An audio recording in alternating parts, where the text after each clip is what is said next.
When the war started, President Roosevelt exempted Bob from going in the service because he was an entertainer and they needed entertainers. And so he began entertaining in the United States at various bases, mostly Alaska and Green Bay and Labrador and places like that, and in almost every state of the Union. How do you do, ladies and gentlemen? This is Bob. That wasn't my scotch that fell out of the plane Hope.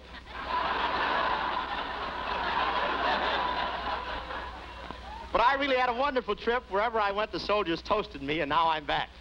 A guy can stand getting hot foots for just so long, you know. And then the USO was formed in 1943, and he was the perfect person to head it. And so he did. Very happy to be here. We've been hearing about this place ever since we arrived. We arrived last Tuesday. They said, wait till you get out to that jungle training center. Yes, sir. Lovely, too. This is a concentration camp with pineapples. Look at this. He put more miles on than Henry Kissinger did, or Marco Polo. His whole thing is to be there when you need him. You need him when things are rotten, like in the middle of a war. That was part of his career, was to go wherever he was needed for the guys in uniform. Finally, he went overseas, to Africa, to England, to Italy, where he entertained and got a taste of what this was going to be like, but he prevailed in it. He was anxious to go. He was happy to go. He thought that, well, I'm not in uniform. I'm not fighting. I'm not before these bombs and these guns. So I've got to do my part. And so I've got to make these fellas who are on the front lines, who do miss home, I bring home to them. I bring the girls. I bring the band. I bring the jokes. Hi, Clem. Hi. Where you going?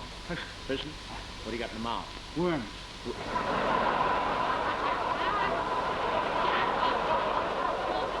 Well, good luck.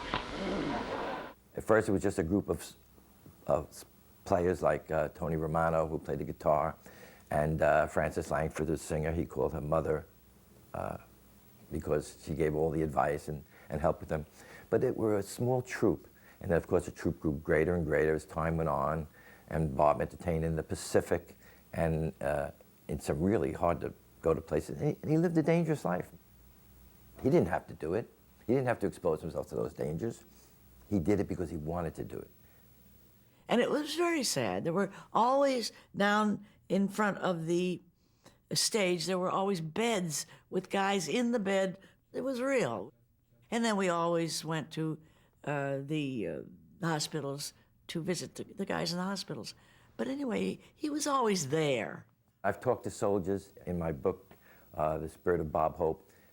You'll find some stories about soldiers who had seen his shows, who attended them in Korea, in the Second World War, in the Vietnam, and beyond. Nothing to it. My hand just burned off.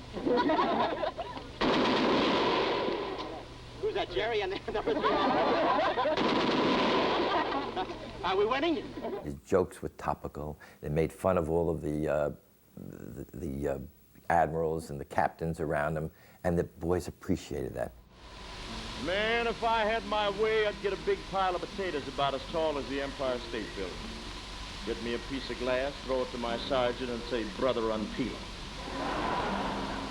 Remove them jackets immediately. If I had my way. Here I am a private in the Army. I enlisted as a private. What the hell is private about it? He was down to earth.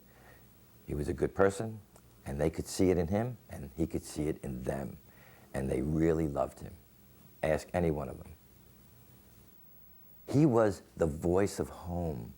When he went out to these shows and entertained, whether it was on the back of a truck or he was on a microphone talking to some guys up in the air, or he was in a hospital and he'd say things like, "Don't get up for me, fellas, please." He symbolized America. He was America for all of these soldiers and sailors who were lonely for home. I bet when I started, you thought I was lousy, huh? Just follow me, Billy.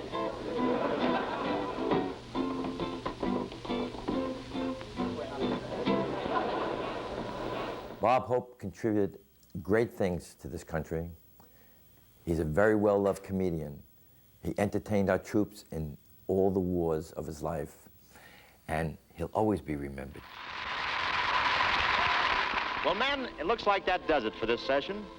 And speaking for the gang with us tonight, and for all the guys and gals who come down here to Command Performance every week, I want you to know we consider it a privilege to knock out these programs and try to make life just a little brighter for you.